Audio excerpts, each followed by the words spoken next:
Bueno, ante todo, muy buenas tardes, gracias a todos por estar acá.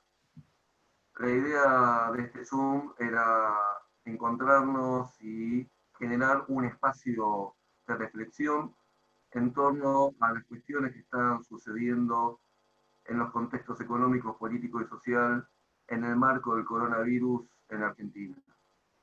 En el mundo, lo que sucedió en el marco de la pandemia es que los procesos fueron desarrollándose de una forma acelerada, que la pandemia sirvió como un acelerador de los procesos económicos, políticos y sociales y las tendencias mundiales. También, en virtud de lo que se puede ver en todo el mundo y lo que informa el Fondo Monetario Internacional, el Banco Mundial y la OIT, nos vamos a encontrar con que se está generando una crisis económica de una dimensión nunca vista hasta ahora, pues señalan que va a ser mayor a la del año 1930. Ante esta situación, hay que plantearse diversos escenarios posibles que pueden generarse. Entre ellos, bueno, ¿cuál es el impacto que podría llegar a suceder en Argentina? Hay un dicho que dice que toda crisis puede ser una oportunidad.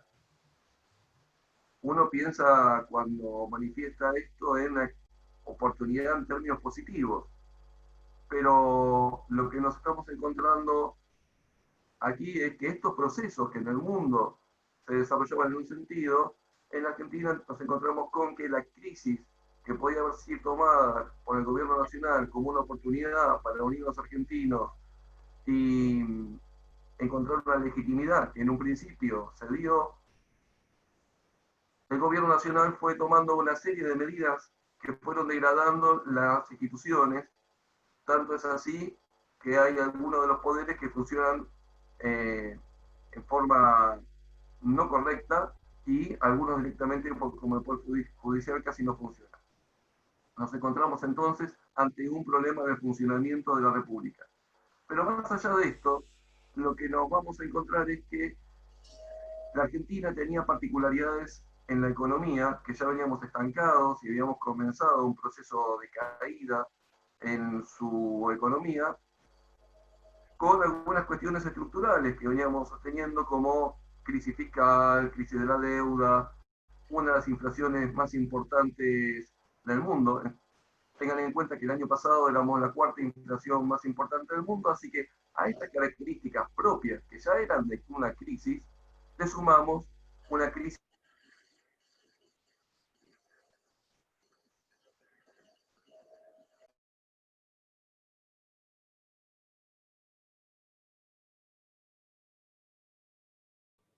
Uy, ¿qué pasó? ¿Se cortó? Ah, no, estoy abajo. Sí, le sumamos una crisis en el sistema de Internet. No, pero es el audio, Javier, se cortó el audio.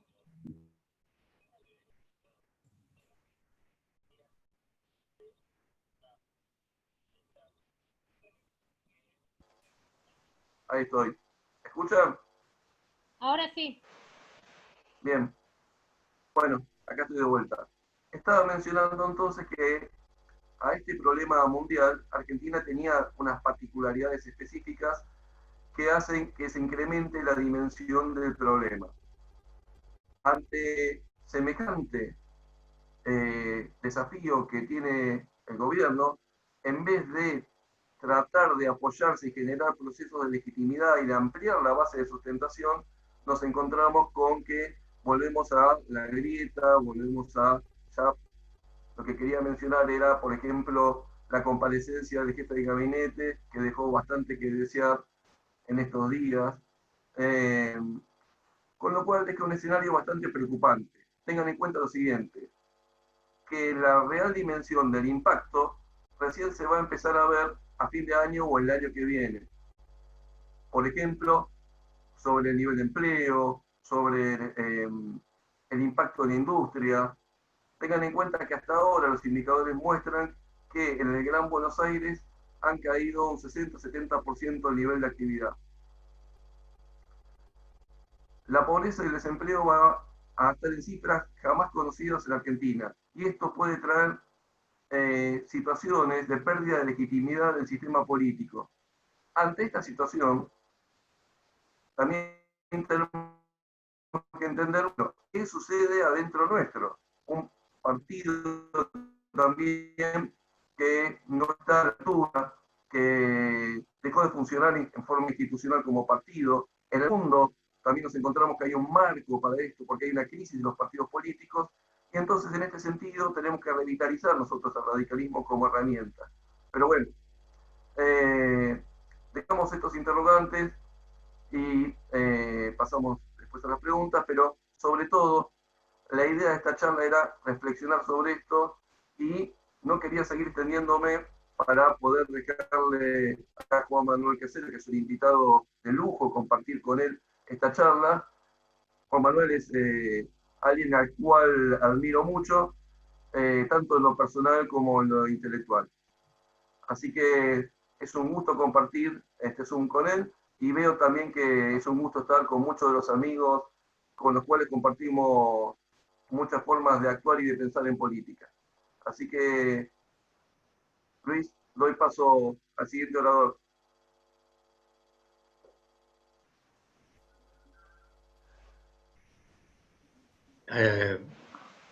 En primer lugar, es un placer estar con todos ustedes y acompañarlo a Javier, que tiene a su cargo una tarea importante en Morón, seguramente va a coronar con éxito y desarrollará en el futuro una actividad de conducción que seguramente va a enriquecer al radicalismo local y va a enriquecer también a la sección primera y a la provincia de Buenos Aires. Por lo tanto, para mí es una satisfacción compartir este momento con él. Pero además, es una satisfacción también compartir este espacio con todos ustedes. Porque la posibilidad de dialogar sobre la realidad de la Argentina, del mundo y de la Unión Cívica Radical, en ese orden jerárquico, es una circunstancia que debemos agradecer. ¿Por qué? Porque hace mucho que el partido no discute, hace mucho que no analizamos en conjunto, hace mucho que no debatimos, hace mucho que no observamos con sentido crítico el recorrido del radicalismo de los últimos años. Pero yo dije que había un orden jerárquico, que había que empezar por el país. Y efectivamente, la situación económica es la que ha descrito con mucho acierto Javier. Venimos de un estancamiento que se inició en el 2011, que se mantuvo relativamente estable hasta hace 2 años, que hace 2 años atrás se convirtió en recesión abierta y que por lo tanto produce efectos económicos, sociales de enorme intensidad. Hay una importante porción de nuestra gente que vive en la pobreza. Originalmente era el 30%, ahora debemos estar en el 40 o 50%. Hay una parálisis del aparato productivo que ya venía por la recesión, pero que se profundizó enormemente a partir de la cuarentena impulsada por la pandemia. Y por lo tanto hay mucha gente, particularmente de clase media y clase media baja, que está sufriendo el impacto directo de la falta de actividad. Hay mucha gente que no sabe cómo hace para vivir, cómo hace para comer todos los días, porque sus ingresos han desaparecido, lisa y llanamente. La ayuda estatal es importante, pero insuficiente, porque llega a menos gente de la que tendría que llegar, pero además por importes que son propios del tipo de presupuesto que estamos viviendo en Argentina. Y por lo tanto, tenemos un problema grave que seguramente se va a ir profundizando cuando desaparezca el riesgo de la pandemia. La suma de una situación crítica en materia de salud, más una situación crítica en el ámbito económico-social, nos hace temer por el desarrollo futuro de la sociedad argentina, nos hace temer por la convivencia civilizada, por la convivencia pacífica. Hasta ahora, la sociedad ha respondido con un alto grado de disciplina e incluso con una actitud pacífica que no es proporcional a la dimensión de la crisis. Una crisis de esta naturaleza justifica reacciones más dramáticas de las que estamos sufriendo. Gracias a Dios, la gente ha entendido qué está pasando en el país desde el punto de vista de la salud pública no entiende claramente lo que pasa en el país desde el punto de vista de la economía, simplemente sufre las consecuencias de ambos sectores, el sector de salud y el sector económico. En ese marco, tenemos que apuntar un poco al mundo, porque el mundo, porque Argentina es muy frágil frente a los procesos económicos, sociales que afectan al resto del mundo. ¿Qué pasa en el mundo? Por supuesto, el impacto de la pandemia es notable. Hoy aparece en los diarios el hecho de que en el trimestre anterior el Producto Bruto Norteamericano cayó un 30%. Estamos hablando de un trimestre, no estamos hablando del ejercicio completo. Eso es espectacularmente grave, atendiendo a que es la más alta caída del producto que se reconocen en la historia norteamericana. Lo mismo pasa en los países europeos, no tal vez en esa dimensión, pero todas las economías centrales están en recesión. Y en el plano político nos encontramos con que, salvo Alemania y en alguna medida Francia, el resto de los países centrales están viviendo procesos de difícil diagnóstico y difícil pronóstico. Empezando por Estados Unidos. El gobierno de Trump es un gobierno insólito desde el punto de vista de la historia norteamericana. La personalidad del presidente de la República tiene dimensiones extraordinariamente polémicas. El presidente Trump oscila entre la irresponsabilidad generada por su ignorancia y al mismo tiempo la fuerza que pone en representar el espíritu y la actitud espiritual de un sector importante de la sociedad norteamericana, fundamentalmente los blancos pobres del interior del país. Esa situación se agravó espectacularmente en estos días, porque las encuestas indican que Trump puede perder la elección y un presidente de la personalidad de Trump reacciona como estamos viendo. Por primera vez en la historia de Estados Unidos se sugiere la suspensión de las elecciones, la postergación de la fecha electoral. Y esto, por supuesto, es para un país estable desde el punto de vista institucional, como es la democracia norteamericana, un impacto de dimensiones colosales. Por lo tanto, ahí tenemos un gran signo de interrogación. ¿Qué va a pasar con Estados Unidos? Porque ustedes saben, lo han leído en los diarios igual que yo, que hay un sector de la opinión política norteamericana que está pensando en que Trump puede desconocer el resultado de la elección, con lo que nos encontraríamos con una crisis institucional en el país más importante y más poderoso del mundo. Ustedes no olviden que Trump es el dueño de la botonera nuclear y que por lo tanto en una situación de inestabilidad interna lo puede llevar cuasi deliberadamente a provocar algún conflicto que está en ciernes con China, simplemente para incentivar el nacionalismo y convocar a la movilización de sus seguidores. En Europa me parece que se destaca la figura de Merkel, la primera ministra alemana tiene una consistencia política muy importante, que además en los últimos 2 o 3 años se consolidó a partir de su actitud frente a la inmigración. El hecho de que Merkel asumiera en un país como Alemania la actitud positiva de darle refugio a los inmigrantes, no solo le produjo pérdidas internas, a tal punto que tuvo que anunciar su retirada del poder, que va a ser el año que viene. Pero en el plano de la valoración de su personalidad política, el contenido moral de esa actitud tiene una dimensión extraordinaria. En Italia tenemos un gobierno vacilante, que ojalá se consolide, encabezado por un hombre que viene de afuera de la política, que se incorporó a ejercer la función de primer ministro por una alianza electoral extraña, lo buscó y lo sacó de su ámbito académico donde estaba realizando su vida. Este hombre ha crecido políticamente, hoy está representando un poco de atracción para la política italiana, pero detrás de él hay un renacimiento del neofascismo que primero se expresó por vía Salvini y ahora se está expresando por vía Meloni, una señora muy activa y muy convocante. Ya ahí en Italia está, por lo tanto, un signo de interrogación con relación al futuro del país.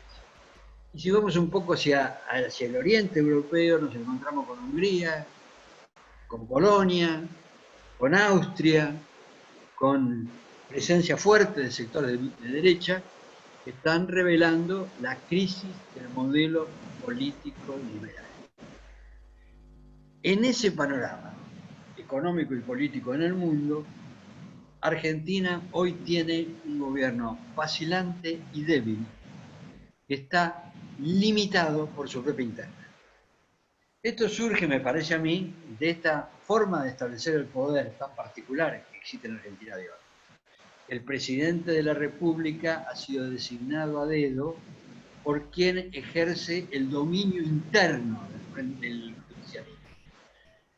Cristina Kirchner tiene una imagen positiva entre el 30 y el 35%. Esa imagen positiva no le alcanzaba para ganar las elecciones, entonces concibió y ejecutó la maniobra de convocar a un tercero, en este caso Alberto Fernández, con el propósito de presentar una figura que la opinión pública argentina pudiera aceptar. Pero cuando ese proceso, que electoralmente fue exitoso porque ganaron las elecciones efectivamente, cuando se traslada al funcionamiento del Estado, expresa sus debilidades, manifiesta sus debilidades. ¿Por qué? Porque el presidente de la República tiene un poder acotado, fuertemente limitado por la presencia de una vicepresidenta con el poder real dentro de su país. Las ventajas que tiene Cristina son dos o tres. La primera es la unidad de conducción. La que maneja la política del kirchnerismo es Cristina y nadie más. Por lo tanto, hay unidad de conducción. En segundo lugar, hay un fanatismo acrítico. Ese 30 o 35% que la acompaña está constituida en un porcentaje muy importante por personalidades fanatizadas que además aceptan el liderazgo de Cristina sin analizar sus contenidos. A eso me refiero cuando digo que el liderazgo es un fanatismo acrítico. El tercer elemento que tiene a su favor Cristina consiste en que ella está en capacidad de movilizar la calle, de acordar con los sectores sociales encabezados por Grabois, por ejemplo, o por Navarro, o por cualquier otro dirigente social, y movilizar la calle, aún a costa del poder y del prestigio de su propio gobierno. ¿Cuál es el objetivo de Cristina? El primer objetivo, por supuesto, es preservar su libertad personal y asegurar la libertad de su familia, frente a la enorme cantidad de denuncias en contra de su conducta desde el punto de vista político. Pero en segundo lugar, Cristina es una actora que se cree imprescindible en el escenario nacional y que subconscientemente no reconoce a nadie que pueda estar por encima de ella. Entonces hay una dinámica casi inconsciente acerca de tomar el poder, que la lleva a buscar el poder. Eso coloca al presidente de la República frente al riesgo permanente de inestabilización. Si sumamos la pandemia, la situación económica y la debilidad institucional del presidente, nos encontramos frente a un cóctel político, económico, social que nos debe preocupar, en el marco de un escenario mundial que también nos debe preocupar. Ahora pregunto yo, la Unión Cívica Radical, ¿en qué condición está frente a este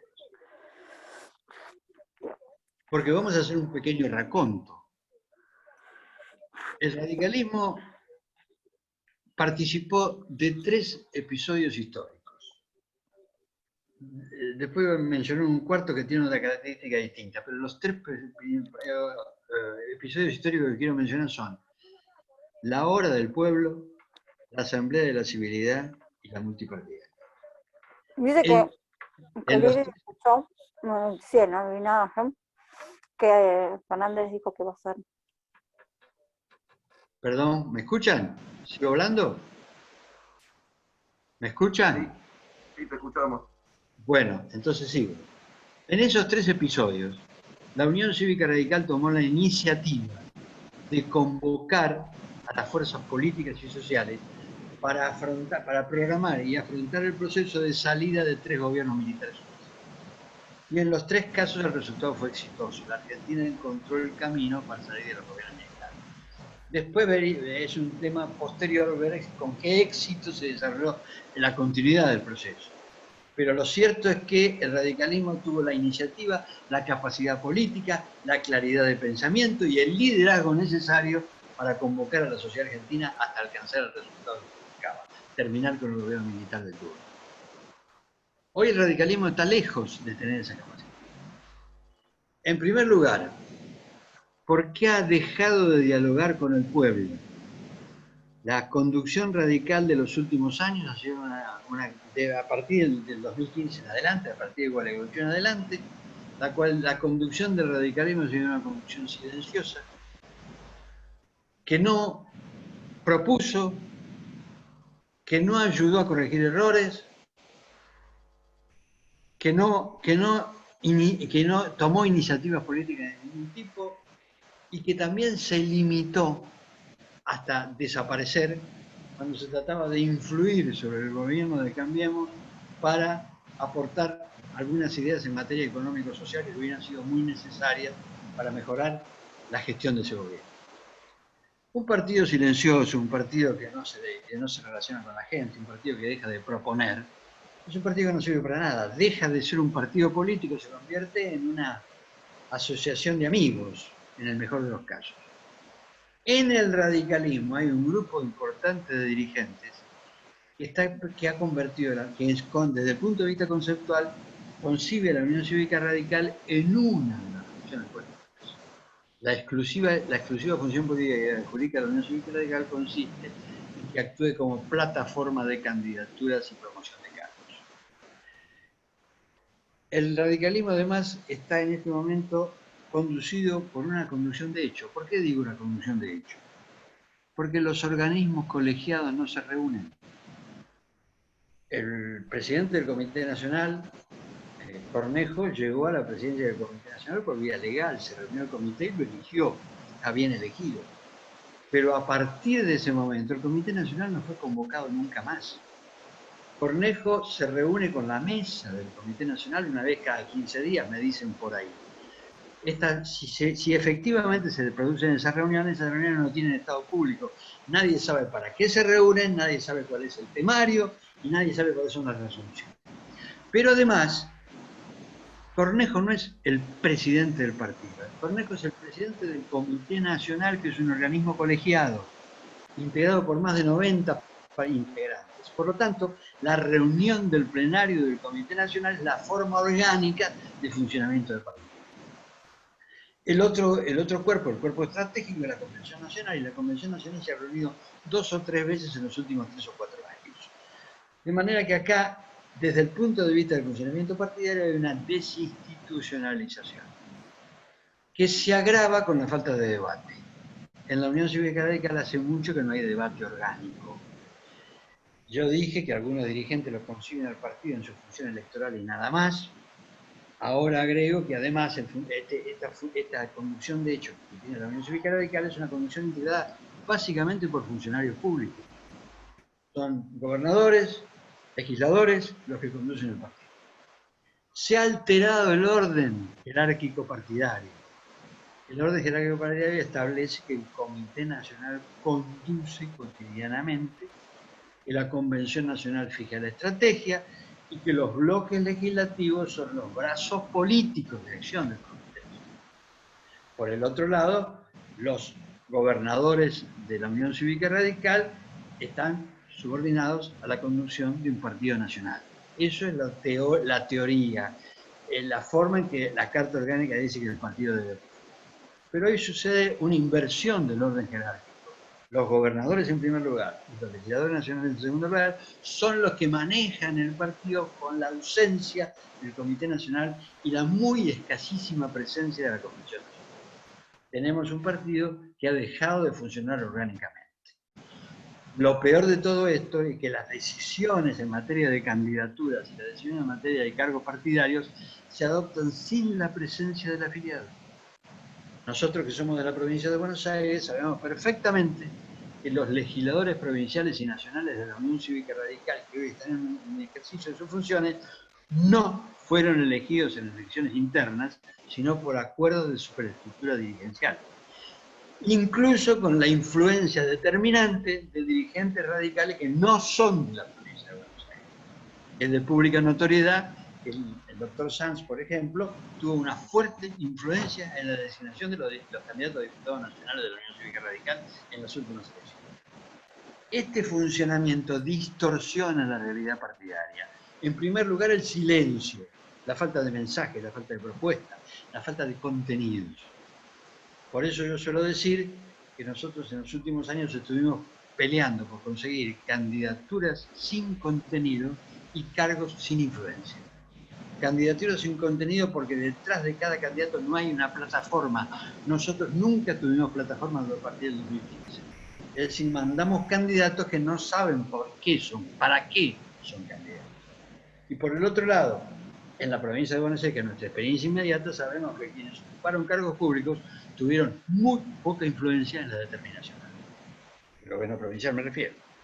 Por eso, acá hay una necesidad de reconstruir a la Unión Cívica Radical. Y agrego más, reconstruir a la Unión Cívica Radical como primera tarea, primera etapa de la reconstrucción del sistema político. Porque acá hay una distorsión del sistema político en Argentina entendido en su totalidad. Fíjense ustedes lo que pasa en el peronismo. En el peronismo la figura dominante de Cristina también está desinstitucionalizada. Ella actúa de acuerdo a sus necesidades personales y familiares, de acuerdo a su criterio personal e imponiendo una línea de acción. Tampoco el peronismo tiene organicidad sistemática. Fijemos lo que pasa con el PRO. El PRO nunca fue un partido político. El PRO funcionó como un movimiento neoempresarial dedicado a la política. Y por lo tanto tampoco existe una organicidad. Recién ahora empiezan a percibirse en el PRO algunos conflictos internos que van a requerir la función de algún tipo de funcionalidad orgánica. En ese marco, el hombre común está desprotegido. La política, en los términos en que concebimos la política de los radicales, sirve para preservar, para defender, para garantizar los intereses del hombre común. El primer interés del hombre común es ganarse la vida honestamente. Y con esta situación económica, muchos argentinos están privados de esa capacidad. Ahí tiene que venir el partido político a decir cómo salimos de esta situación. El radicalismo tendría que estar elaborando las ideas necesarias para proponerle al país una salida de su crisis económica. Y no estamos haciendo eso. Si en este momento el radicalismo no piensa de esa manera, no sirve para nada. Dediquémonos a otra cosa.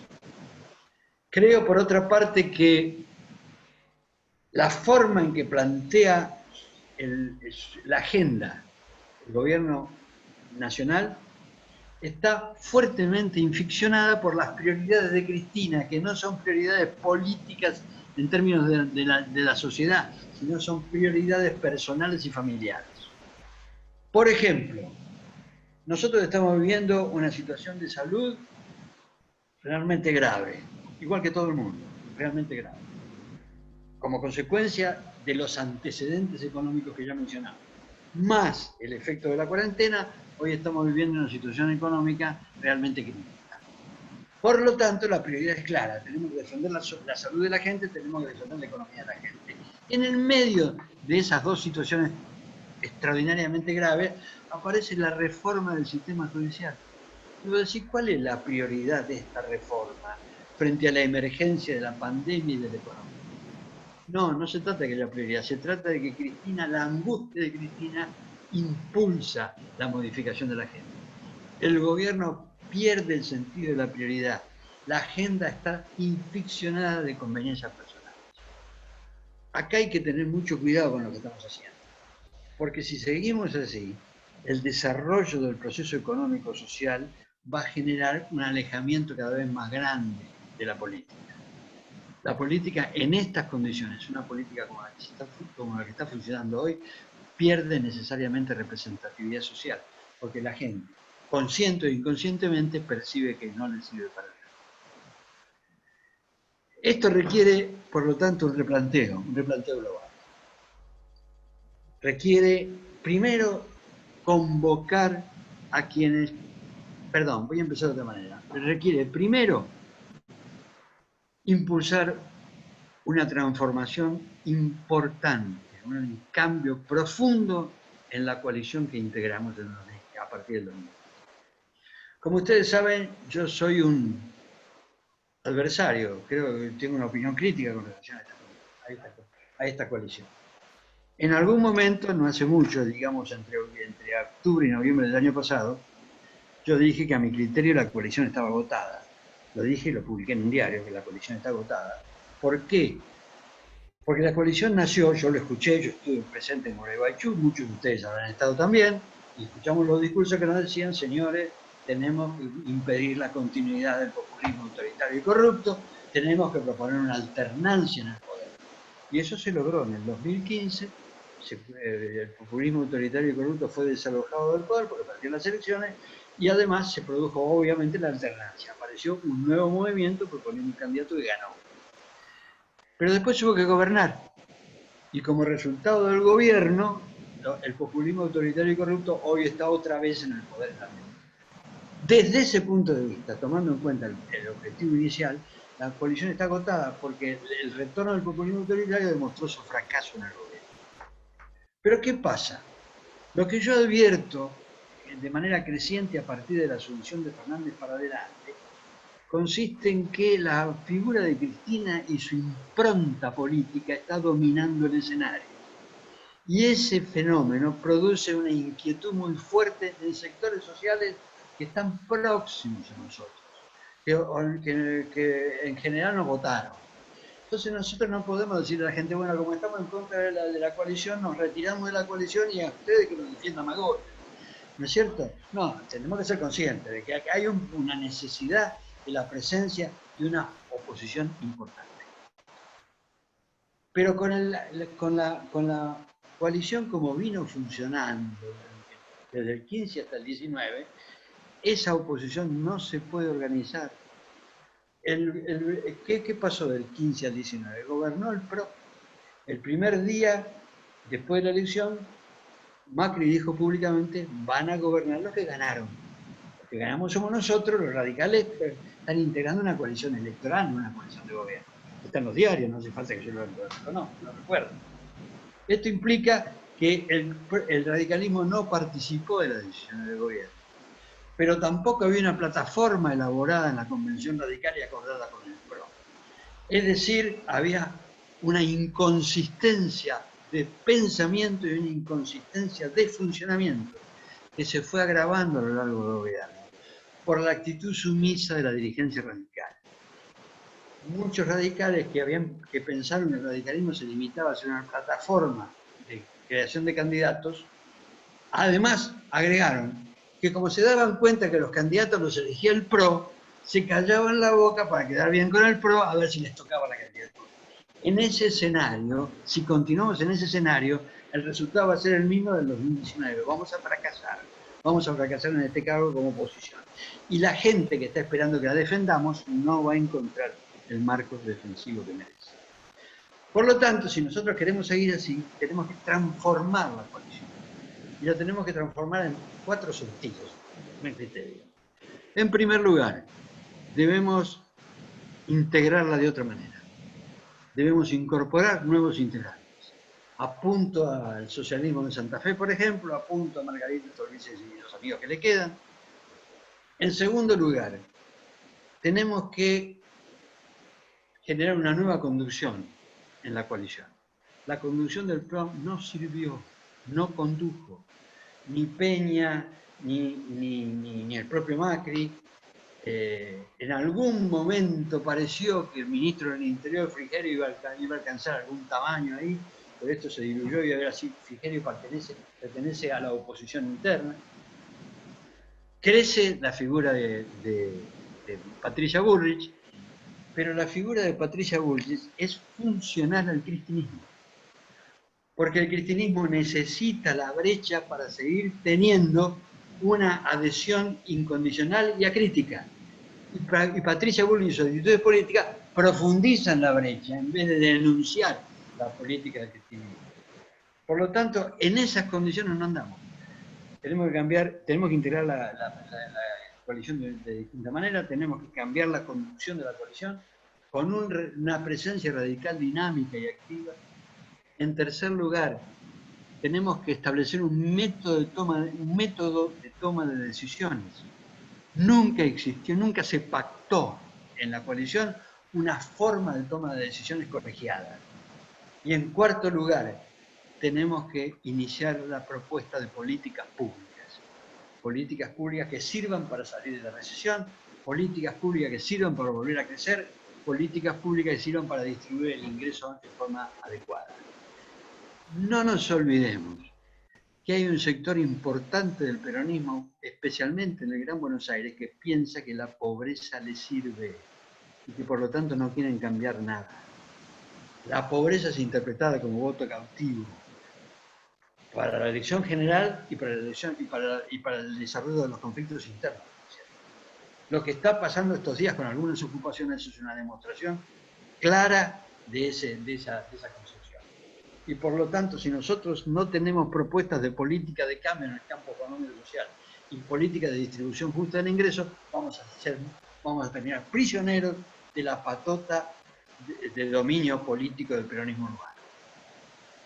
Me parece que por ahí pasa la cosa, me parece que tenemos que hacer un esfuerzo muy grande, me parece que tenemos que salir a competir en la interna de la provincia de Buenos Aires. Yo comprendo, claramente lo comprendo, que salir a hablar de la interna en medio de la pandemia parece una cosa de locos, ¿no es cierto? Pero yo no conozco otro procedimiento. Debe ser lo mismo que dice Trump en Estados Unidos. En medio de esta crisis hablar de una elección es una cosa de loco. Bueno, pero la elección es la manera de darle continuidad al sistema. La elección es la única manera de legitimar el poder, interno y nacional. Por eso nosotros tenemos que prepararnos para una interna, que transmitamos a la sociedad con la claridad y la discreción necesarias. Si la gente piensa que nosotros vivimos para adentro y nada más, estamos fritos. Por lo tanto, la interna que nosotros debemos trabajar tiene que ser una interna basada en los problemas nacionales y la respuesta para los problemas nacionales. La gente debe sentirse interpretada por el debate radical. Esa es la manera de recomponer nuestra relación con el pueblo. Esa me parece a mí nuestra manera de volver a ser un partido influyente. Alguien ha dicho alguna vez, yo creo que se llamaba Pedro Frías, es un constitucionalista católico que murió hace un tiempo, era cordobés, dijo alguna vez, le preguntaron, ¿qué es el poder? Y Pedro Frías dijo, el poder es la capacidad de influir sobre las decisiones sociales. El radicalismo, desde su nacimiento hasta hace poco tiempo, tuvo poder para influir sobre las decisiones sociales. La mayor parte del tiempo fue oposición. En periodos extensos de la vida argentina fue una oposición dura y clandestina frente a todos los gobiernos militares que aparecieron por ahí. Sin embargo, siempre influyó sobre el poder social. Por eso, un amigo mío solía decir que la gente ponía su vista en el radicalismo, lo votara o no lo votara. Porque el radicalismo tenía esa capacidad de influir sobre las decisiones sociales. Los más grandes dirigentes de la Unión Cívica Radical no tuvieron el poder material, tuvieron el poder moral de influir sobre las decisiones sociales. Así pasó con Moisés Levenson, así pasó con Cristóbal Larralde, así pasó con Ricardo Barriga. Dirigentes de primera magnitud que nunca tuvieron el poder, nunca dispusieron del bastón, nunca tuvieron el presupuesto, siempre tuvieron las ideas y la conducta. Y lo que el radicalismo debe recomponer en este momento es su capacidad de generar ideas y demostrar conducta. Y termino con el tema de la conducta. Ojo, muchachos, especialmente los jóvenes. Este partido ha perdido el sistema de valores. Hoy vivimos en un estado de reeleccionismo permanente y vivimos ahora en medio de un proceso de nepotismo nefasto. Se ha convertido en un recurso habitual que un señor que termina su mandato, como no puede ser reelecto, promueve a su esposa, a su hermana o a su amigo para que lo reemplace. Hay multitud de casos. Esto infecciona a toda la política argentina. Porque en el caso del PRO es muy notoria la existencia de parejas políticas que andan por ahí ocupando cargos de primera mano. En segundo lugar, el nepotismo se ha impuesto en el partido, a tal punto que el presidente del comité de la provincia, persona a la que yo respeto por su trayectoria, tomó la decisión de convertir en diputado nacional a su hijo con 0 de representatividad política. Nuestro amigo Salvador Hijo es diputado nacional simplemente porque el padre lo puso. Y si nosotros no nos sacamos de encima esas deformaciones, tampoco vamos a poder representar a nadie, porque nadie va a confiar en nuestra autenticidad. No quiero terminar de manera pesimista, como está pareciendo el tono que estoy desarrollando. El radicalismo tiene los recursos necesarios para reconstruirse. Primero, porque todavía hoy tiene cierto nivel de inserción en la memoria colectiva de los argentinos. Porque tiene representantes que son transparentes. Ni Irigoyen, ni Alvear, ni Frondizi, ni Ilia, ni Alfonsín, ni de la Rúa necesitaron reformas judiciales para salvar su impunidad. ¿Por qué? Porque no robaron, simplemente porque no robaron. Por lo tanto, no hacía falta ese mecanismo. Mecanismo al que ellos se negaban, obviamente, por contextura moral. Yo integré una forma presidencial con nuestro amigo Eduardo Angelós. Eduardo Angelós, cuando terminó su tercera gobernación, fue acusado judicialmente en Córdoba. Era senador nacional. Renunció a los fueros. Aceptó un proceso que duró 3 años. Cuando la sentencia absolutoria fue dictada, recuperó su posición en el Senado. No usó el Senado como escudo para defender su libertad. Nunca invocó, ni él ni ninguno, de la Rúa tampoco, y también fue procesado, nunca invocó la existencia de una persecución política. Nunca dijo que le estaban armando alguna causa para destrozarlo. Ese ejemplo moral debe ser usado en una situación como esta. Por lo tanto, tenemos reservas morales y además tenemos reservas intelectuales. Porque si recorremos las universidades del país, nos vamos a encontrar con cientos y cientos de docentes que se identifican con la Unión Cívica Radical, a los que debemos convocar, a los que debemos darle el espacio interno para que discutan, propongan y actúen, a los que debemos respetar en su dimensión intelectual y movilizar en su vocación política. Y eso que yo propongo para las universidades debemos hacerlo en cada sector social, donde tengamos gente que trabaja para nosotros. El radicalismo es necesario en la Argentina, porque es portador de valores, y los valores son los que consolidan la convivencia. Y termino. La política es el arte de organizar la convivencia. Así lo entendemos los radicales, el arte de organizar la convivencia. ¿Qué convivencia? Una convivencia en libertad, una convivencia en seguridad y justicia. La contrapartida de esto es la versión cristinista. Cristina quiere todo el poder, vamos por todo, lo dijo públicamente, y además considera que la relación con el adversario debe ser de destrucción. La política entendida como dialéctica amigo-enemigo. Son dos concepciones totalmente distintas de la política. Me parece que el radicalismo debe consolidar su interpretación de la política y ofrecerle a la sociedad argentina la posibilidad de una convivencia en libertad. Gracias.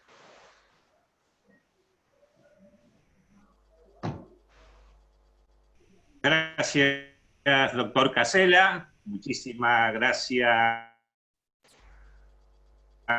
Javier. Y bueno, tal como lo dijimos al principio, una serie de preguntas.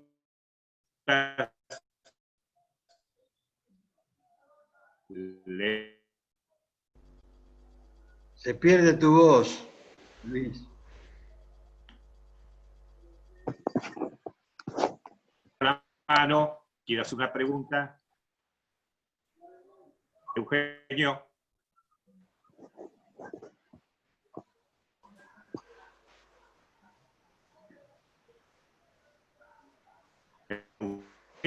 Eugenio, habilita tu micrófono.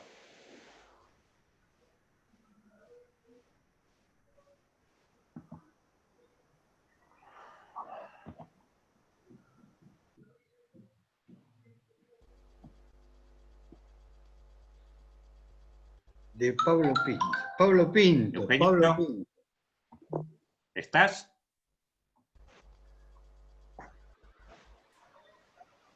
¿Cómo? Pablo. Bueno, no, bueno, hacer Se corta mucho. Hola, Hola, adelante. Adelante, Pablo. ¿qué tal? Buenas tardes, ¿cómo andan? Bien. Un gusto, un placer. ¿Tenés No sé alguna si- pregunta? Se corta mucho, no sé si yo lo escucho muy cortado a ustedes. En este momento te estamos escuchando bien, Pablo. Ah, bueno, bueno. No, pregunta no, básicamente me encantó. Le entré un poco tarde, entré hace minutos, pero me encantó sus palabras, Casela, muy bien, la Bueno, verdad muchas que gracias. Muchas gracias. resume muchísimo, muchas cosas. En un diálogo corto habla de valores, habla de muchas cuestiones y la verdad que me encantó mucho. Sí, Muchas sí. gracias. Muchas gracias, No, Pablo. por favor, sí, sí, sí.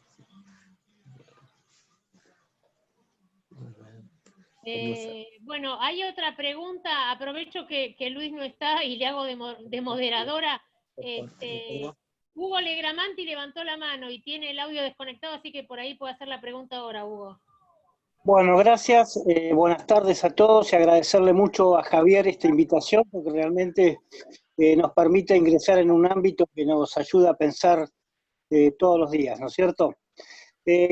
Quería hacerle una consulta al doctor Casella. Usted habló sobre la función del radicalismo, sobre la necesidad de los valores, de imponer en la coalición estos valores, pero yo creo que ¿cuál es el camino que usted ve, si realmente opinas como yo, no sé, ¿no es cierto? De cómo la política hacer que la gente también tome conciencia de la necesidad de que esos valores les sirven para todos los días, porque me parece que a veces, eso es lo que a veces pasa, ¿no? O sea, la gente no tiene conciencia de que esos valores les sirven para su vida diaria, ¿no? Esa es la pregunta, doctor. Sí, sí, yo creo que como usted dice, es cierto, lo que usted dice es cierto. Hay mucha gente que estima los valores como un adorno, digamos así, como una actitud romántica de quien los invoca. Y obviamente no estamos de acuerdo con esa posición. Nosotros sabemos que los valores sirven. Cuando hablamos de un valor como la honestidad, estamos aludiendo a la calidad de vida de la sociedad. Porque si nosotros somos indiferentes frente a la existencia de un gobierno que roba, no podemos quejarnos de que la distribución del ingreso sea regresiva en la sociedad. Cuando un gobernante, un funcionario público roba dos veces. En primer lugar, porque se lleva la plata para su bolsillo, plata pública que se lleva para su bolsillo. Y en segundo lugar, porque esa plata que sustrae deja de aplicarse para mejorar la oferta de servicios, por ejemplo. De manera que la presencia de una dirigencia inmoral que carece del valor de la honestidad está indicando claramente un prejuicio en la calidad de vida de la gente. A medida que se profundiza la inmoralidad, el efecto económico es cada vez mayor, porque la inmoralidad de los gobernantes es contagiosa. ¿Por qué es contagiosa? Porque están en el escenario, porque la gente los ve, y por lo tanto, si reina la impunidad y cada uno roba lo que se le canta, en general la gente va a entender que esa es la vía, la forma de vivir. Y esto genera la expansión indeterminable de la deshonestidad. Pero la deshonestidad en el plano político no es solamente en el campo material, no es solamente el robo. Tal vez el robo sea la manera más grosera de ser deshonesto. Pero también se es deshonesto cuando se miente. También se es deshonesto cuando se manipula la verdad. También se es deshonesto cuando se incurre en actos de demagogia. El kirchnerismo es especialista en la manipulación de la verdad. El relato no es nada más que una elaboración ficticia de un mundo que no existe. de un mundo que no existe. El relato que incluye, por ejemplo, tratar de presentar a Cristina como una figura progresista. Volvemos al tema del robo. Fue Miguel Bonazo, yo creo que fue Miguel Bonazo. Si no fue él, le pido disculpas, pero yo lo invoco a él porque creo haber leído esta frase en un reportaje que le hicieron a él. Miguel Bonazo dijo alguna vez: no hay nada menos progresista que robarle al Estado, por el efecto que esto tiene en la sociedad. Por lo tanto, la invocación del progresismo de Cristina es una ficción total. La idea de que Cristina dice la verdad es una ficción total. La idea de que Cristina puede llevarnos a la construcción de una sociedad más justa es una ficción total. La primera etapa del gobierno de Néstor Kirchner tuvo un buen desempeño económico porque venía con el impacto de Lesnikov y Duhalde. Toda la tarea sucia de la devaluación, la caída del salario, se realizó en los años 2001 y 2002. Cuando Kirchner llegó al gobierno, la actividad económica estaba en ascenso y básicamente estaba en ascenso el precio de las commodities. Fue ahí cuando la soja llegó en algún momento a $600. Y por lo tanto, montado en ese proceso, hubo un crecimiento de la economía argentina. Pero a partir del 2011 ese crecimiento se paró, nos estancamos y entramos en recesión en los últimos años. Por lo tanto, decir que el gobierno de Cristina fue distributivo y progresista es una falsedad. Lo que sucede es que el radicalismo no está haciendo lo necesario para poner en evidencia esa falsedad. Y por lo tanto, ahí también hay complicidad nuestra. Tal vez la palabra complicidad no sea la justa, hay omisiones nuestras. Hay omisiones nuestras. La complicidad nuestra fue con el gobierno del PRO. Nosotros soportamos calladamente un estado de sumisión que no debimos haber aceptado. Digo, ¿por qué no podemos haber aceptado? Porque las coaliciones no funcionan así. Los ejemplos grandes de coaliciones son Italia, Francia, Inglaterra en algún momento, Alemania en la actualidad. ¿Cómo funcionan las coaliciones? Son 3, 4, 5 partidos, en Italia eran 5 partidos, el pentapartito se lo llamaba, que contribuyen a formar un gobierno, cada uno desde su ángulo ideológico, cada uno de su representatividad social. Cada uno de esos partidos lo primero que hace es preservar su ámbito de representación, no conceden. El liberalismo alemán tiene 3 puntos y con eso llega a la legislatura, porque si tiene menos de 3 puntos no llega. El socialismo italiano tenía 5 puntos y preservó esos 5 puntos. Eso sirve porque una coalición es fuerte cuando sus integrantes son fuertes. Nosotros operamos de otra manera, nosotros nos resignamos a la sumisión. Y en lugar de colaborar con el funcionamiento adecuado de la coalición, nos entregamos a la conducción del pueblo. Eso ha sido una omisión que perjudicó al gobierno del 2015. Nosotros también tenemos que recomponer esos valores. El valor de la autonomía y la identidad de la Unión Cívica Radical.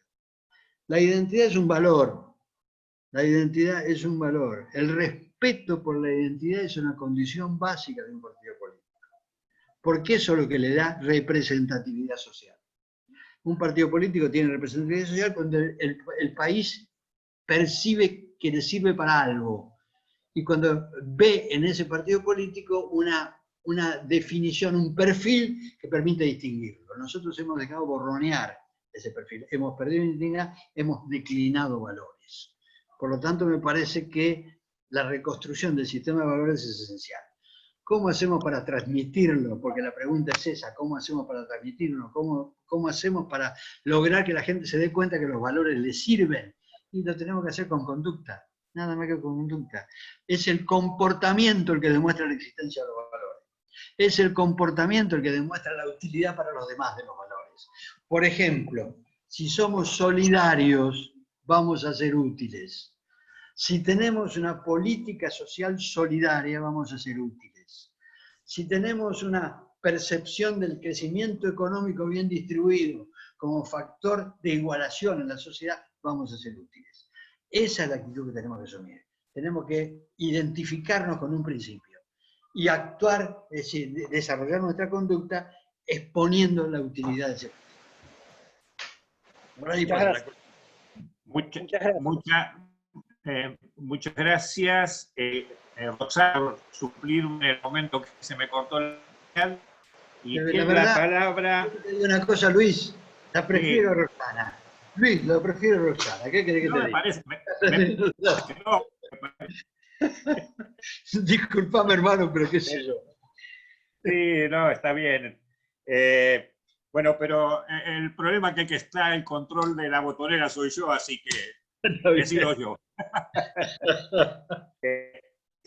La palabra Jorge Tonelli, que la pidió, antes de darte la palabra, Jorge, después estaba Rosana y Barresi. Jorge.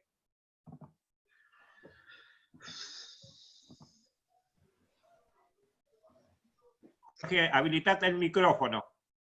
¿Ahí me escuchan? Ahí te escuchamos. Bueno, yo ante todo les agradezco esta participación que podemos tener hoy a través de este medio, que antes era medio bastante un poquito más complicado. Le preguntaría a Casela,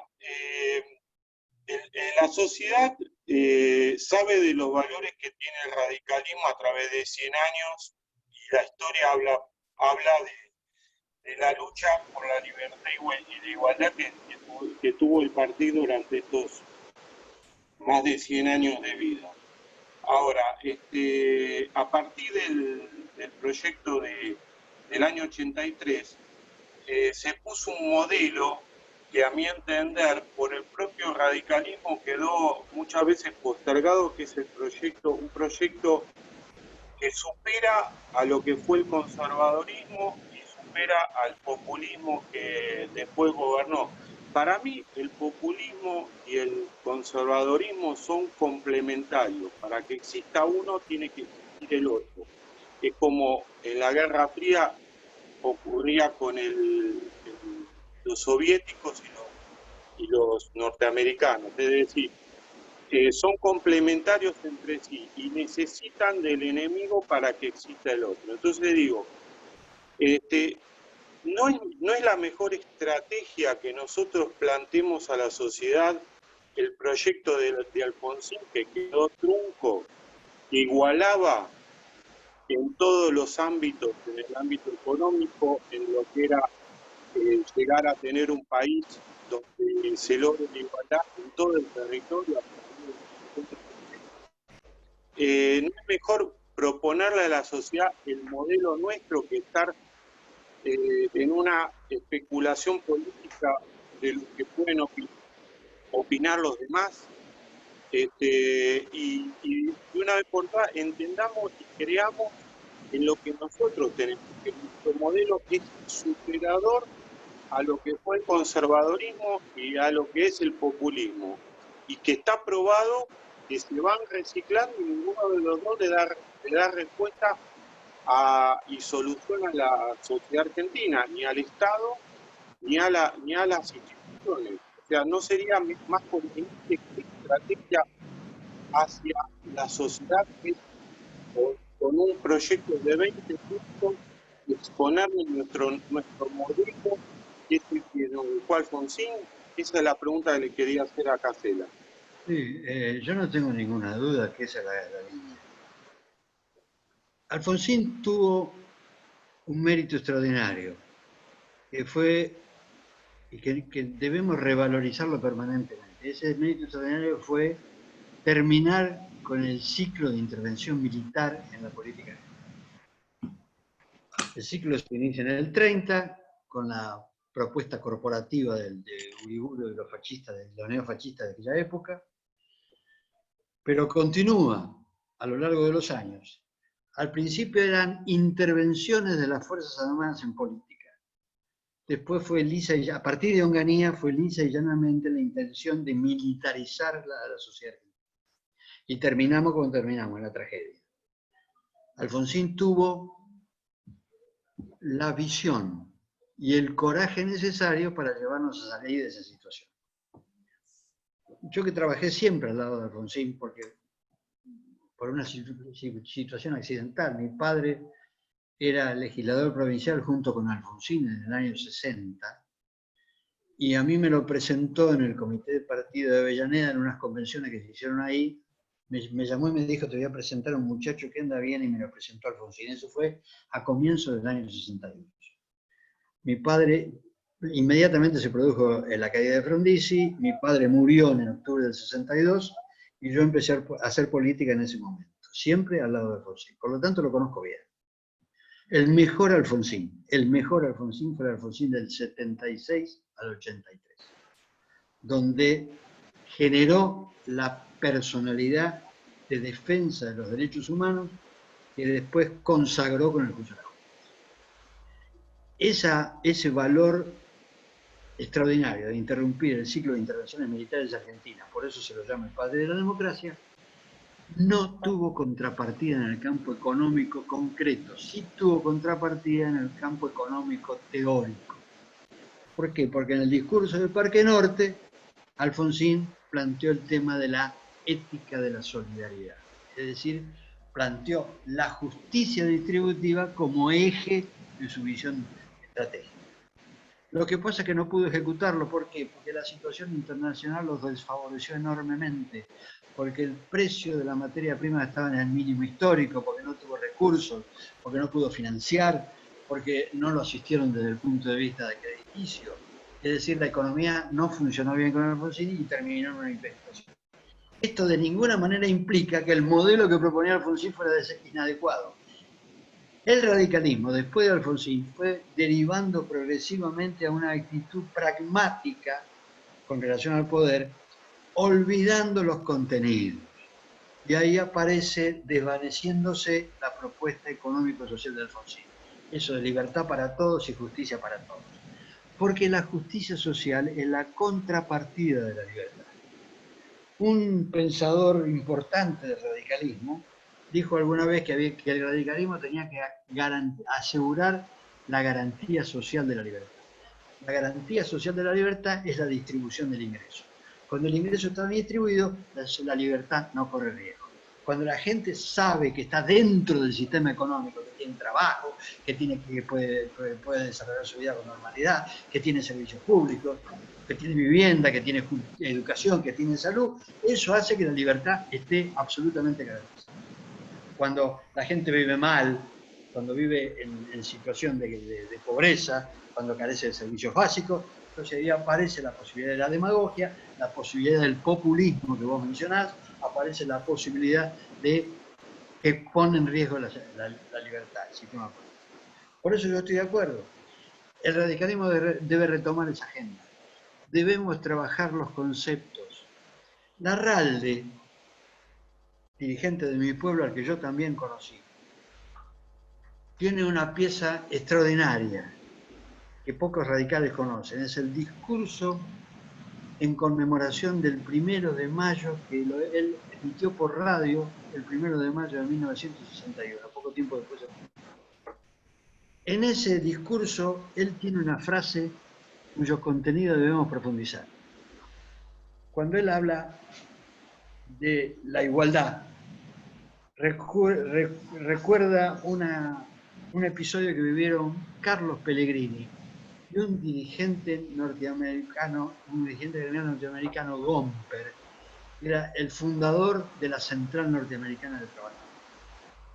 Carlos Pellegrini, ¿ustedes se acuerdan? Carlos Pellegrini, el fundador de Jockey Club, presidente de la oligarquía gobernante en los años, a fines del siglo XIX. Carlos Pellegrini, un hombre inteligente, le pregunta a Gomper cuál es su propuesta social, y Gomper desarrolla una teoría social. Y le dice, y Pellegrini dice, ¿y cuándo va a poder poner en marcha esta teoría? Y Gomper le dice, para eso hace falta mucho tiempo. Larralde transcribe esa conversación en su discurso y dice, para los radicales, el objetivo consiste en eliminar el sistema de salario, eliminar el salario como componente de la compra-venta de trabajo, convertir el salario en otra cosa, convertir el salario en la participación en la riqueza colectiva. Toda riqueza es un producto social. Nadie produce nada por sí mismo, salvo los artistas. Pero en el campo productivo, toda riqueza es un producto social. Por lo tanto, todos los que trabajan en la producción de riqueza tienen que tener el derecho de participar de los resultados de esa riqueza. Eso es lo que Larralde quería decir cuando dijo nuestra meta es la supresión del régimen del salariado. Eso es lo que Raúl Alfonsín convierte en la ética de la solidaridad. Todos somos parte de la creación de riqueza, todos tenemos derecho a participar en los resultados de esa producción. Me parece que el radicalismo ha dejado de trabajar esas ideas, me parece que lo decimos con cierto temor, porque el pensamiento conservador se ha impuesto en los últimos años, desde Thatcher y Reagan en adelante, en el plano económico se impuso el pensamiento conservador. Entonces pasamos a la sacralidad del mercado. El mercado pasó a ser el centro de la economía del mundo. El mercado sirve para producir eficientemente. Tan es así que China, que es un país comunista, incorpora el principio del mercado para su producción económica. Pero el mercado no distribuye. El mercado, si lo dejamos liberado a su propia dinámica, tiende a la concentración. Por eso, junto con el mercado, tiene que haber políticas públicas de distribución del ingreso. Es el salario, el trabajo, pero también los servicios. El hospital, la escuela, la obra pública, la infraestructura de transporte, la vivienda. Eso es lo que constituye la ética de la solidaridad. La existencia de políticas públicas de distribución del ingreso sin perjudicar la capitalización para la inversión. El límite de la distribución es la posibilidad de capitalizarnos para la inversión. Me parece que en ese sentido lo de Alfonsín es absolutamente rescatable, debe ser parte fundamental de nuestro mensaje, pero nosotros tenemos la obligación de darle contenido. Porque la economía que encontró Alfonsín en los años 80 no es la economía del mundo actual. Tenemos que reelaborar permanentemente las políticas concretas a partir de los mismos principios. Gracias.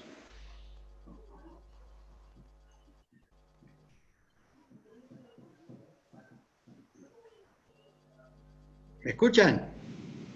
Sí, te escuchamos. Bueno, espero alguna otra pregunta si ustedes quieren. Pregúntenle a Javier a ver qué proyectos tiene para partir. Gustavo Barresi dio la palabra. Hola, ¿qué tal? Buenas noches, correligionarios. ¿Cómo les va? ¿Qué hace, Cachi? ¿Cómo andás? ¿Qué decís, Bardesi? ¿Cómo andás? Bien, Bardesi. Todo tranquilo, todo tranquilo.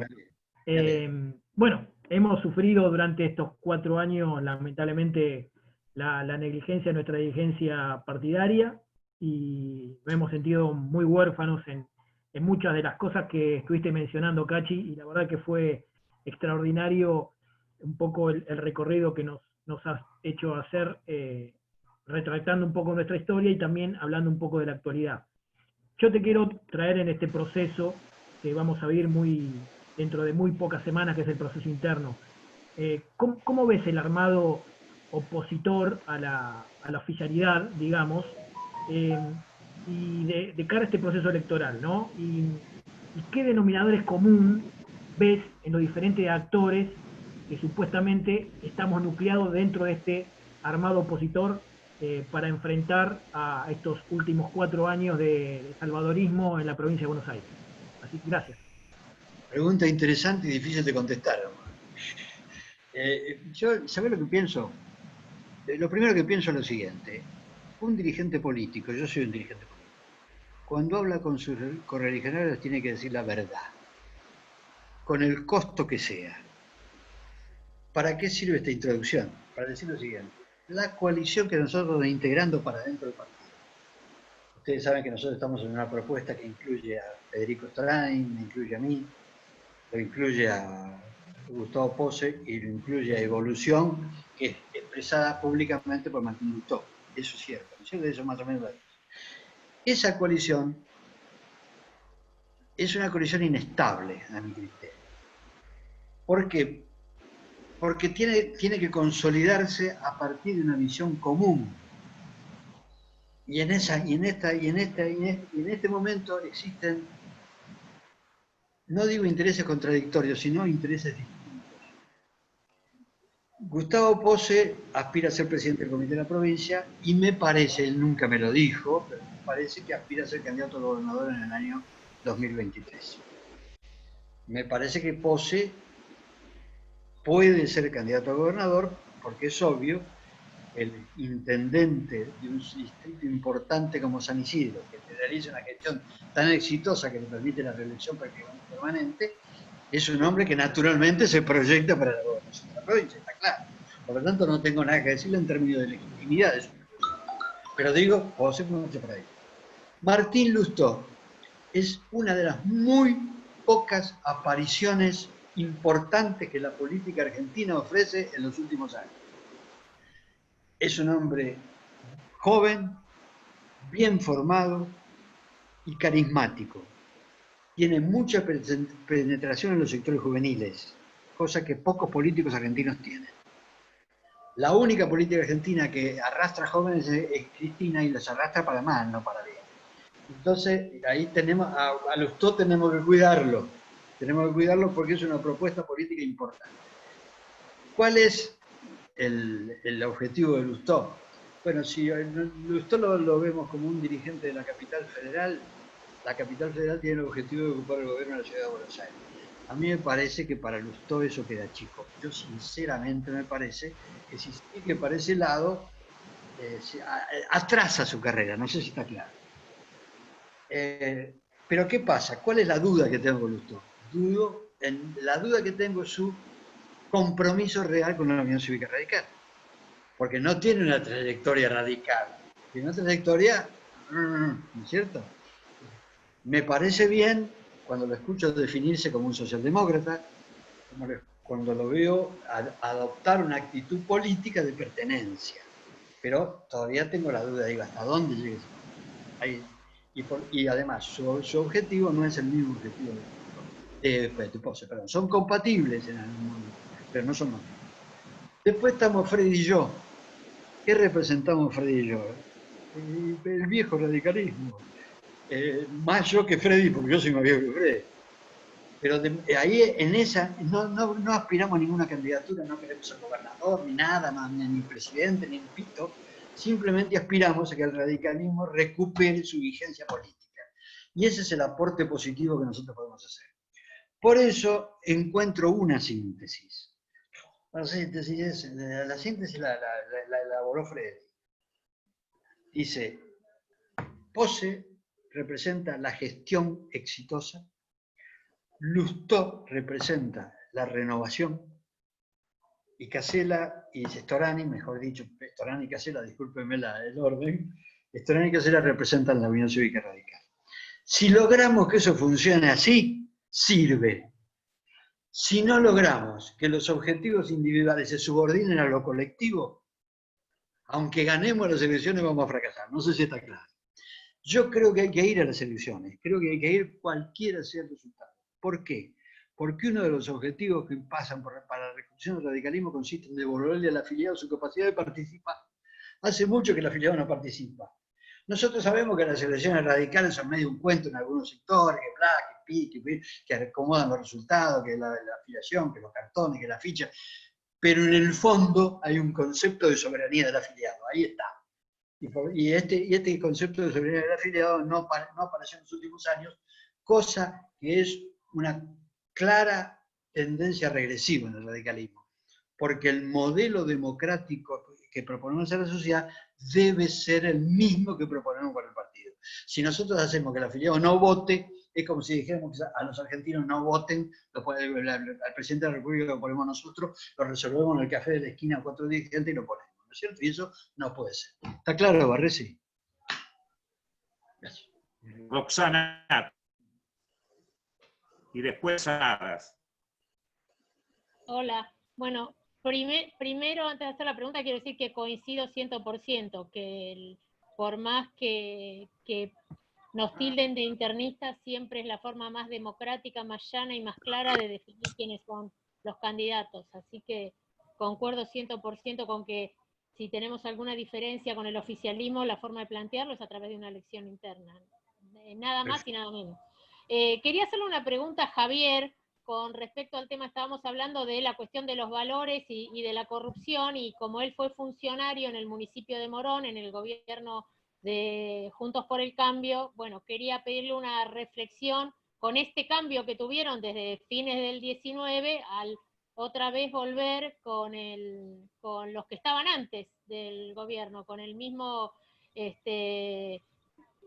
sabatelismo kirchnerizado que tienen en Morón.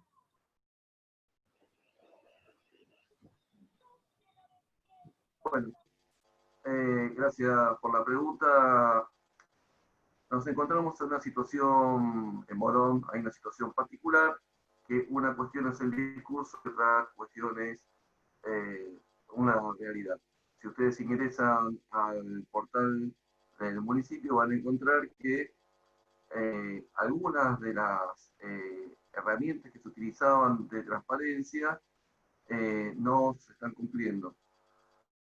Por ejemplo, hay una cuestión esencial que hasta lo determina la Constitución de la Provincia de Buenos Aires, que es la publicación de los actos de gobierno, que es el publicar el boletín oficial, que no se está cumpliendo.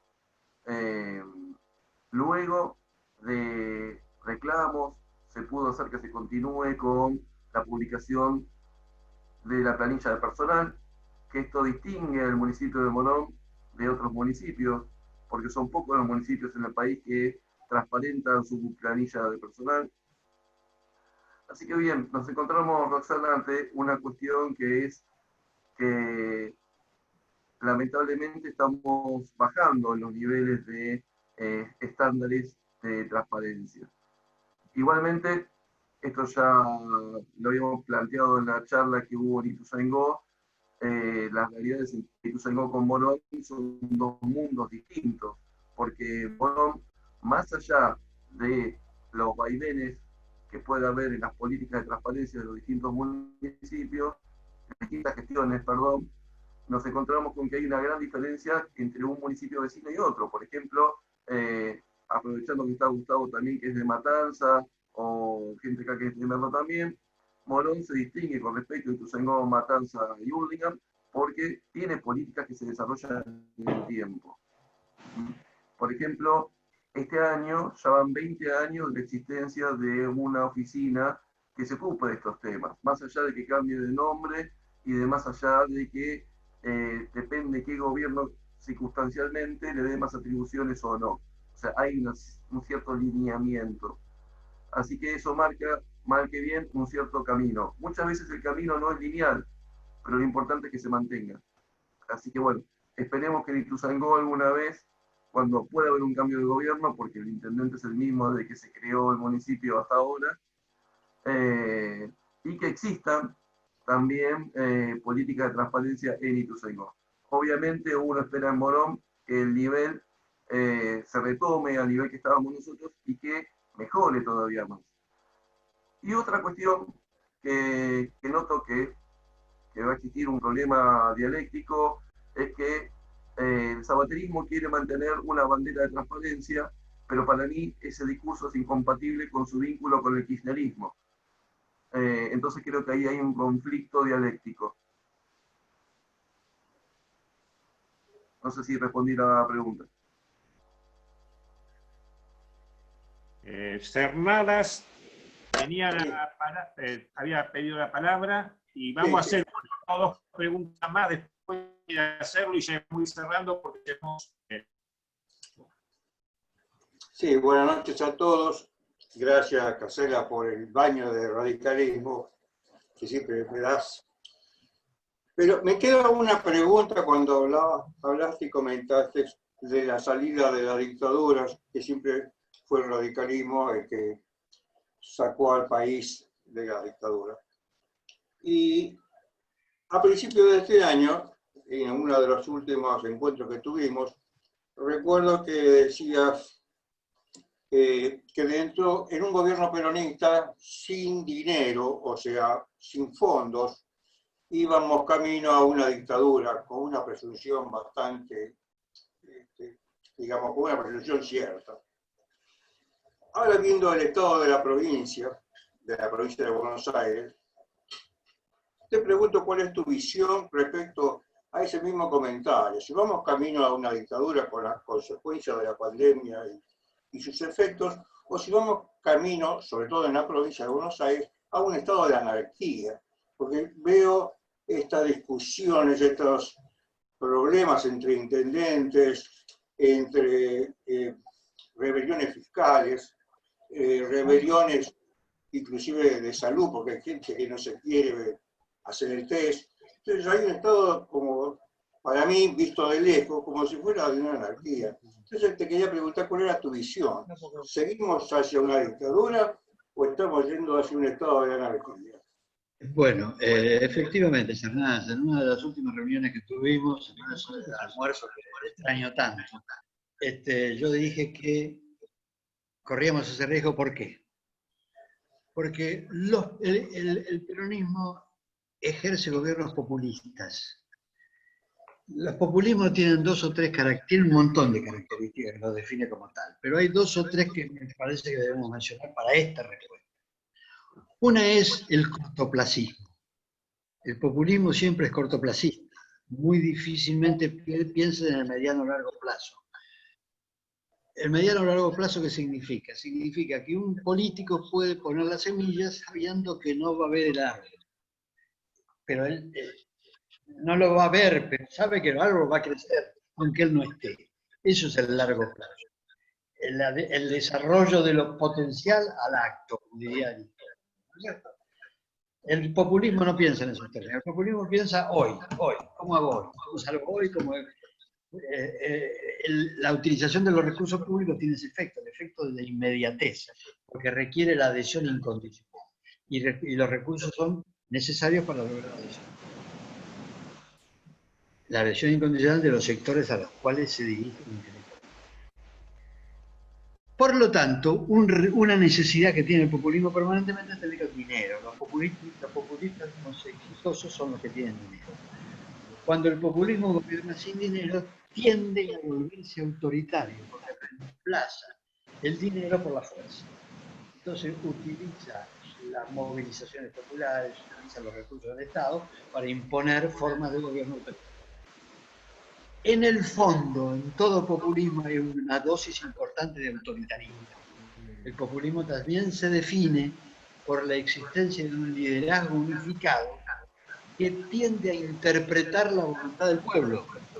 Todos los populismos tienen un líder que interpreta la voluntad popular. Y obviamente el líder interpreta la voluntad popular como le conviene a él la interpretación. Eso está siendo una propensión autoritaria. ¿Qué pasa hoy en Argentina? En Argentina hay un populismo en el gobierno no tan notorio como el de Cristina, pero el dominio de la política sigue estando en manos de Cristina, que no tiene recursos, que está agotando sus recursos, que ha emitido en estos 6 meses una enorme cantidad de dinero imposible de producir en el tiempo. La forma de emisión actual del gobierno está justificada por la pandemia, pero no tiene posibilidad de desarrollo en el futuro, porque vamos a ir a una hiperinflación monumental. Por lo tanto, el riesgo del populismo autoritario existe en esos términos, aunque me parece que con Fernández esto no se va a dar, porque Fernández no tiene la personalidad del liderazgo que interpreta la voluntad popular. De ahí viene la duda que tengo yo acerca de si, en el fondo, muchos kirchneristas no están pensando en que Fernández debe ser reemplazado por la vicepresidenta. ¿Está claro? Me parece que el riesgo autoritario subsiste. En la provincia de Buenos Aires, ¿qué pasa? Primero, tenemos un gobernador que no conoce la provincia. Un gobernador que fue un implante externo. Que está demostrando, en este momento, está poniendo en evidencia sus limitaciones. Él funcionaba bien cuando ex profesor de Historia de la Economía, estaba en el Ministerio de Economía y cada 2 días daba una clase delante de 4 o 5 periodistas. Ahora él tiene que gobernar una provincia difícil, una provincia con una dimensión territorial grande, una provincia con un urbano enormemente empobrecido, con dificultades enormes también, y no está en condiciones de manejarla. Eso te produce la sensación de anarquía que hay. Por ejemplo, él no conoce los intendentes de Gran Buenos Aires, los está conociendo ahora, nunca fueron sus interlocutores, nunca lo quisieron. Y por lo tanto ahí hay una dificultad para la relación. Creo que por otra parte su gobierno es débil en cuanto a su constitución, su integración. De lo mismo que Fernández. Fernández tiene un déficit de gabinete y Kicillof también tiene un déficit de gabinete. Fíjate que cada vez que lo escucho a este muchacho Goyán, el ministro de Salud, lo único que hace Goyán es anunciar el caos, amenazar con el caos para atemorizar a la gente, que la gente no se ponga a analizar qué es lo que está haciendo él, que no está haciendo nada. Esta es la sensación que yo tengo, ¿no es cierto? Entonces, estas carencias son las que te dan a vos la sensación de anarquía que estamos viendo. Por otra parte, la falta de seguridad en la calle hoy se convierte en un temor más fuerte que la pandemia. Mucha gente está más asustada por la posibilidad de ser asaltada, robada o agredida que por la pandemia. Y vamos a decir las cosas como son. Las víctimas más frecuentes de la delincuencia en el Gran Buenos Aires son los pobres, no los ricos. Son los pobres, no los ricos. Es la mujer que se tiene que levantar a las 4 de la mañana para llegar al trabajo. Ahora a lo mejor no lo hace porque no va a trabajar, pero digamos en el modelo común, 4 de la mañana vivía en Florencio Varela, me pasa con gente conocida, gente que yo conozco, gente que vive en Florencio Varela y la mujer desempeña tareas domésticas en Vicente López. Entonces tiene que ir de Florencio Varela a Vicente López y volver de Vicente López a Florencio Varela. Ahí cuando camina tiene miedo que la asalte, que la violen, que la roban. Entonces esa situación hoy está influyendo mucho en esta sensación de anarquía que vos tenés. La policía de la provincia de Buenos Aires es insuficiente, la policía de la provincia de Buenos Aires tiene graves defectos de formación, la policía de la provincia de Buenos Aires tiene en algunos casos complicidad notoria con la delincuencia, fundamentalmente con la drogadicción. Y ahí viene el último capítulo. La presencia de la droga ha complicado enormemente todo este panorama porque ha convertido la delincuencia en una manifestación de enfermedad, una manifestación profunda de enfermedad. La enorme agresividad de los delitos mínimos es una expresión de la influencia de la droga. Cuando hablo de delitos mínimos, digo, asaltar un kiosco, para robarse 400 pesos, matan a todos. Esto es un efecto de la droga. Todo esto da la sensación de anarquía que vos tenés. Bueno. La última pregunta, muchachos. Vamos a hacer así.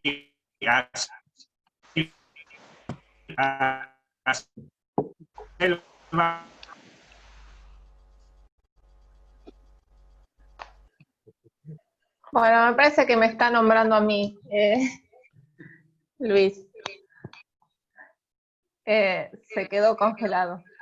Bueno, no, yo quería preguntarles, ya que somos todos del conurbano y estamos charlando justamente sobre las características del conurbano y la experiencia de Javier en el gobierno, y esta idea que tenemos de empezar a construir políticas y de tratar de cambiar, si se quiere, los valores de la política en general y de nuestra alianza. ¿Cómo piensan ustedes que eso se puede hacer teniendo en cuenta las características de la actividad política hacia la sociedad que hay en el conurbano? O sea, esta cuestión de paternalismo, de dependencia de la ciudadanía en general, del Estado provincial y del Estado municipal, y también de los punteros políticos que hay en todo el conurbano. A mí me suena como que podemos pensar, diseñar políticas muy interesantes, pero que va a ser difícil implementarlas si no tenemos en cuenta toda esta cuestión. Eso es mi pregunta. Esto apunta, perdón, ¿puedo contestar yo? Sí. Lo que hace Selva es poner sobre la mesa un problema, una contradicción muy fuerte. La contradicción consiste en lo siguiente, a mi criterio. La situación económica produce un efecto social importante. Mucha gente sin trabajo, mucha gente con trabajo precario, mucha gente que vive de changas. Y frente a una situación como la que produce la pandemia, la changa, el trabajo informal, desaparece.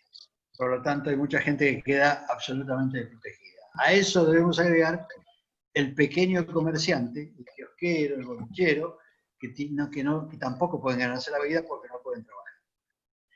Esto obliga a una actitud asistencial del Estado, obliga a una actitud asistencial del Estado.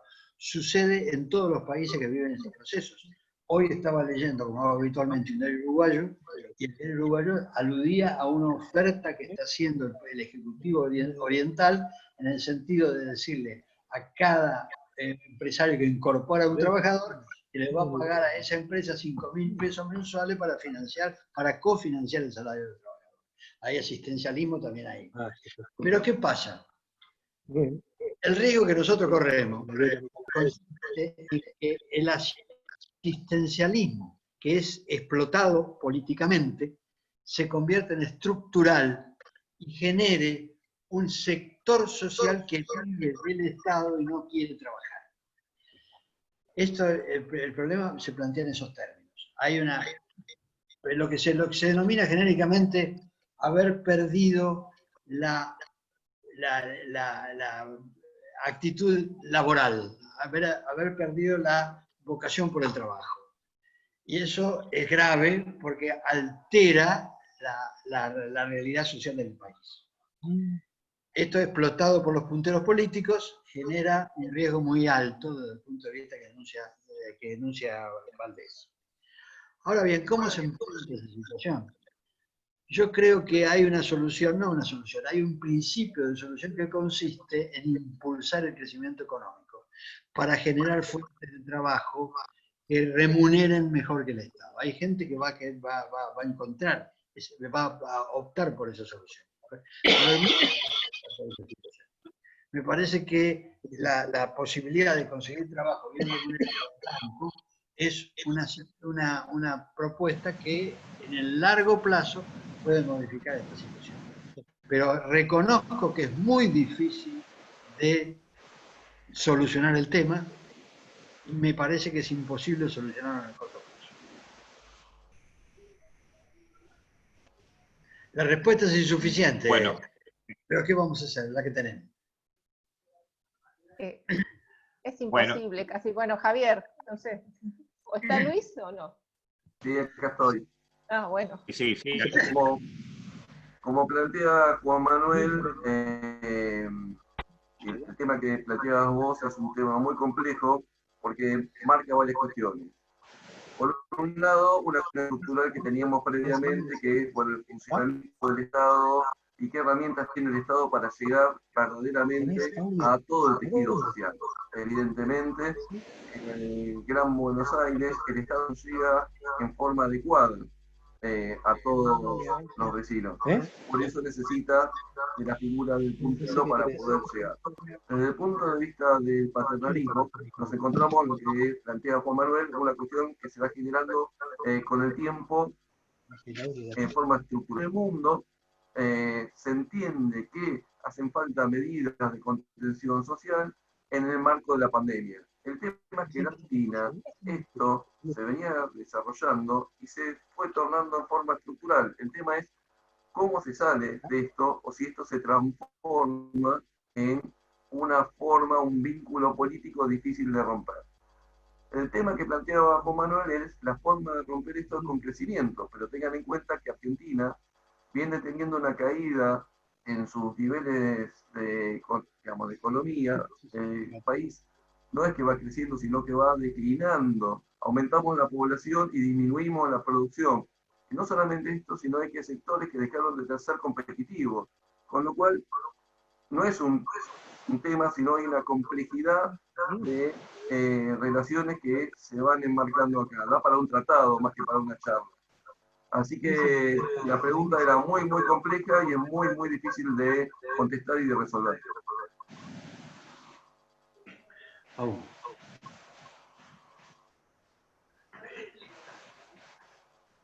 Sí, Luis.